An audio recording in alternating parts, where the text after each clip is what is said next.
जयंत सिन्हा साहब minister of state for civil aviation हमारे साथ जुड़ गए हैं। जयंत जी, बहुत बहुत स्वागत है आपका। जयंत जी, ये फ्लाइट तो लैंड करने का नाम ही नहीं ले रही है, 105 पर है अभी।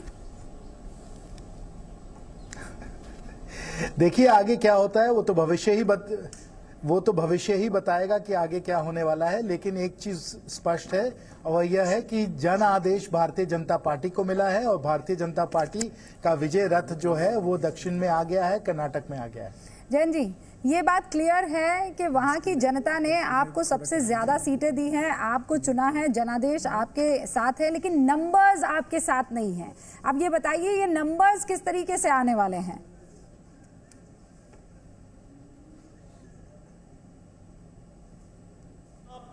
अगर कांग्रेस और जेडीएस एक खिचड़ी की सरकार बनाते हैं, पैनिक मोड में आकर इस प्रकार का गठबंधन करते हैं, जब कल ही और आज सुबह तक इनकी बात चल रही थी कि वो किसी भी हालत में गठबंधन नहीं करेंगे, और आज इस प्रकार से भयभीत होकर पैनिक में आकर ये सरकार बनाने को लग गए हैं और जनता का जो जनादेश है उसके खिलाफ जाने को तैयार हैं, तो चलिए जाएं, क्या किया जा सकता है। लेकिन ये सरकार एक स्थायी सरकार नहीं हो पाएगी।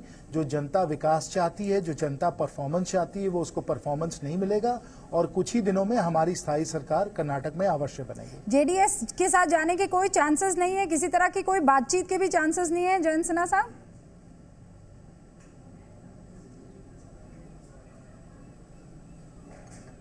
उसके बारे में मैं कुछ नहीं कह सकता हूं, आप आगे देखिए क्या होता है, भविष्य में क्या हो सकता है। सर, ये फ्लोर मैनेजमेंट किसकी रिस्पॉन्सिबिलिटी होगी वोट के टाइम? मतलब जेडीएस से, कांग्रेस से तोड़ के एब्सटेन करना, ये सब इसी तरह तो you will get majority, right? Smita Prakash ANI की एडिटर हैं जयंत सिन्हा जी। ये सब बातें आप कह रही हैं, मैं यही बस कह सकता हूं कि हमें देखना पड़ेगा आगे भविष्य में क्या होता है। अच्छा Jayant Sinha ji, what are the takeaway points? आपको क्या लगता है ये कर्नाटका के चुनाव क्या बताते हैं? सबसे बड़ा स्ट्रॉन्ग मैसेज क्या है? देखिए, कर्नाटक के चुनाव से हम तीन मुख्य बिंदु जो हैं इन्हें हमें समझना चाहिए। पहली बात, जैसे मैंने कहा कि जनादेश भारतीय जनता पार्टी को मिला है, इसमें हमारा विजय रथ दक्षिण में आ गया है और लोगों ने स्वीकार किया है कि भारतीय जनता पार्टी की जो विकास की राजनीति है, जो हमारा कुशल नेतृत्व है, जो हमारा संगठन है, इसका कोई मुकाबला नहीं है। ये पहला मुख्य बिंदु है। दूसरा कि क्योंकि हमारे पास विनिंग कॉम्बिनेशन है इन सब चीजों का, जो विपक्ष है वो एकदम हताशा हो गया है, विपक्ष एकदम पैनिकी हो गया है और वो कुछ भी करने को तैयार है, खिचड़ी सरकार बनाने को तैयार है, कुछ भी समझौता करने को तैयार है। ये भी एक मुख्य बिंदु है जिसको हमें समझना चाहिए। और तीसरा, अगर हम 2019 की तरफ देखें तो 2019 की तरफ मुझे अब लग रहा है कि अब जनता के सामने एकदम एक स्पष्ट विकल्प आने वाला है कि एक तरफ खिचड़ी सरकार जिसका कोई नेतृत्व नहीं है, जिसका कोई विचारधारा नहीं है, कोई सिद्धांत नहीं है, एक तरफ वो होगा और दूसरी तरफ हम लोगों की पार्टी है, पार्टी में जो हम लोगों ने काम करके दिखाया है, जो हमारा कुशल नेतृत्व है, जो हमारा संगठन है, ये सब दूसरी तरफ पे होगा।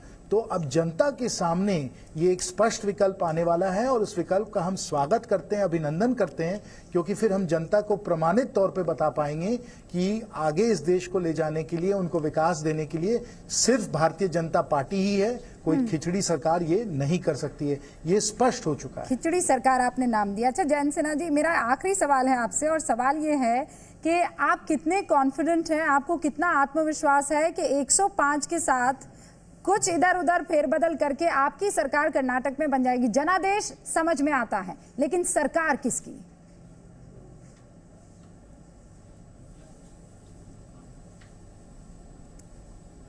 इस पे मैं कुछ नहीं कह सकता हूं। आपको मालूम है कि क्या क्या हो रहे हैं, उनको होने दीजिए।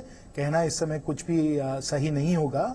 लेकिन जैसे मैंने कहा कि जैसे जैसे ये सब हो रहा है, वैसे वैसे हम लोगों को ये भी समझना है कि इससे हम लोगों को मायने क्या निकालना है, इसका अर्थ क्या है, ये भी बहुत जरूरी है समझना। जयंत जी, बहुत बहुत शुक्रिया हमसे बातचीत करने के लिए।